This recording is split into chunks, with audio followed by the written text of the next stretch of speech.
এত বিধি দেখাইলে তো দেশ চালানো যাবে না। জামাত চায় সরকার নির্বিঘ্নে অন্তত আগামী 2-3 বছর দেশ চালাক। এতে তারা ভিতরে ভিতরে কাজ করে যাবে নিজেদের গোছাতে একেবারে। এবং যেহেতু বিএনপি আওয়ামী লীগের মতো বর্জুয়া দল, তারা নিজেদেরকে ওইভাবে গুছাতেও পারে না, ওইভাবে ম্যানেজও করতে পারে না।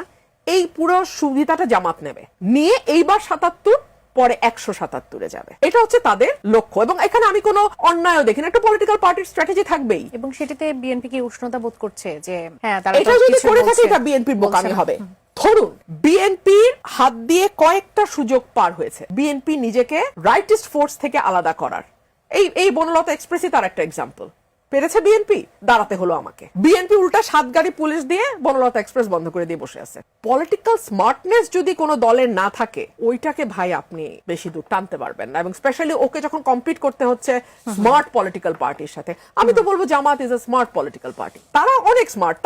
তারা কিন্তু এই সরকারকে খুব একটা সমালোচনা করে না, তারা কুশনিং এর মধ্যে সরকারকে রাখে। যখন তারা স্ট্যাব করার, ঘুরে দাঁড়ায় স্ট্যাব করবে। এবং এটা পলিটিক্যাল স্ট্র্যাটেজি। এটাকে আপনি এখন আপনার ভালো না লাগতে পারে, বাট দ্যাটস আ স্ট্র্যাটেজি।